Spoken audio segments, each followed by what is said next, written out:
Little Rock head coach Chris Curry, his team picked second in the preseason poll. Coach, season's right around the corner. Just talk about how it feels for you and your team heading into 2025. Yeah, well, there's some familiarity now because over 2 years we've been to everybody's park, and it takes 2 years to play everywhere, home and home. And as we thought it would be, the league's very tough. It's well coached. I believe that the series have a lot to do with where they're played because everybody does such a good job at home. There are also different conditions and other things, and all the parks have a lot of character. Ours does, and that's not a comment at anybody. They're just all different, and you've got to learn how to play at every place. There's great atmosphere. We were familiar with the league because we played a lot of OVC teams non-conference, and we knew what we were getting into, and it's been what we thought. And so it's only getting better, and I think it's poised for another great year. There's a lot of unknowns, as Coach Rose alluded to, with seems like everybody but SEMO has lost everybody. So we're all new, and you kind of throw the scouting reports out the window. But in this era of college baseball, that's the way it is across the board. And so you don't know what you don't know. You probably don't even know your own team very well. You think you do, and then you got to play on Friday and then figure it out on Monday to see if what you thought is what you thought it was. Let's talk about. I want to ask you about Jackson Wells. And 2 years ago he led the Division One ERA. The ERA wasn't as good as last year. But just talk about like his game. And he was your player to watch. Everybody selected a player to watch. What can we expect out of him this season? Well, first of all, I'm glad he's back, and yes, he still has another year. So thank goodness that helps me sleep well at night. Jackson's journey coming out of high school, mid '80s, command guy, wasn't ready for Division One, and he'll tell you that. Goes to junior college and made his name as a strike thrower and a command guy. And we signed him in the summer in July before he came here just to really bolster our staff as a strike thrower and somebody that we could trust out of the bullpen to fill a gap. And then every outing in the fall, they couldn't hit him. And then he does what he did and leading the nation ERA. And then he had never been through that before. He had never been through expectations and having a target on his back, and that was new to him. And Jackson wants to not let anybody down. And what I think with Jackson last year was his expectations were through the roof and probably unattainable for his personal goals. And there was some familiarity with him as well. And the league did a great job adjusting to him. And Jackson just really wanted to not let anybody down last year with the expectations. And it's hard to live that way, and it's hard to pitch that way. And so this year, what I see out of Jackson is just a mature version of a guy that has now been through a lot, has had a lot of attention, and now understands how to deflect that and really focus on his routine and coming to work every day and understanding he's not going to be perfect. He's going to give up hits, and also handling and managing his own expectations as well. And I think you're just going to see a lot calmer version of Jackson where he's not so hard on himself.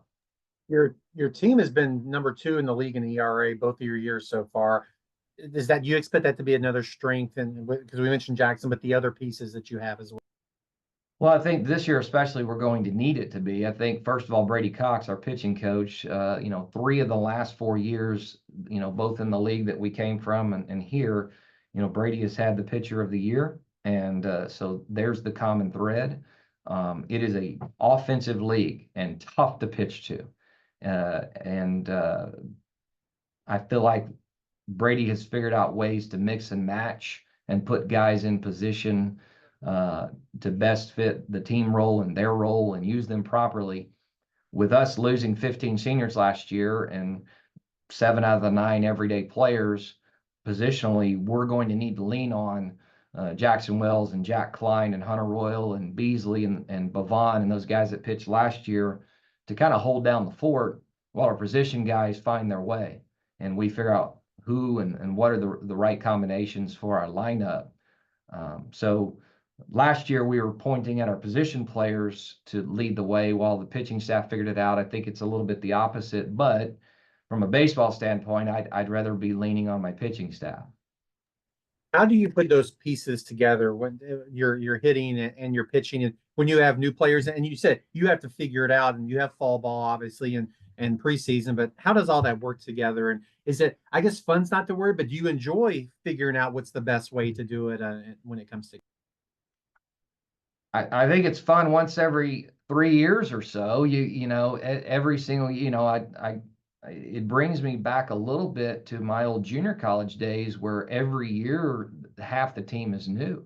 And I think if you asked any coach, he would tell you that that's not the preferred way to do things. However, we've been able to dodge the portal, defection, so to speak, and guys have stayed here. So there's been some consistency. I think it's inevitable that some guys eventually will move on if they do a good job. But we've had some consistency. But you're just going to have a lot of new players every year, I'm afraid, with the way things that are going.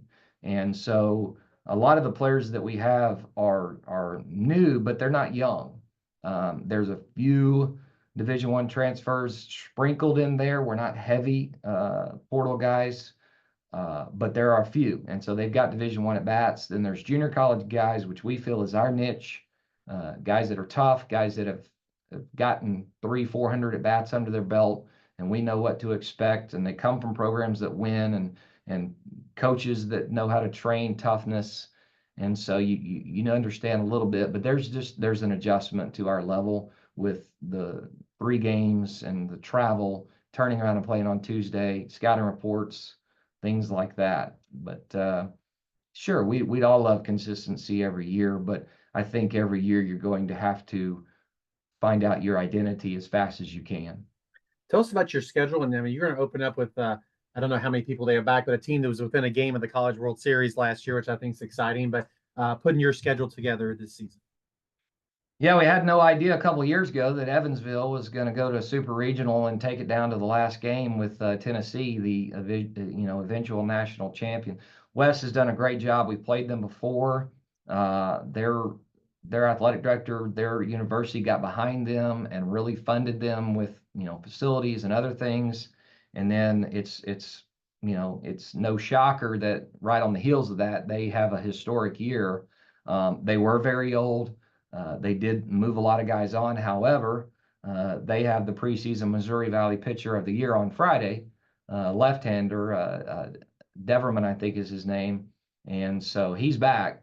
And so it all starts on the mound, as we all know. It all starts on Friday, getting a good start. So right out of the gate, we're going to be tested. And they've got other arms that have a lot of big-time talent. And so with Evansville, that's going to be a really good first series to find out in a hurry where we stand. Then we'll go to Memphis, and then we'll jump on the road for a South Louisiana swing. We'll go down to Nicholls State, who went to a regional last year, and then play our way back home on a Monday, actually, in Monroe.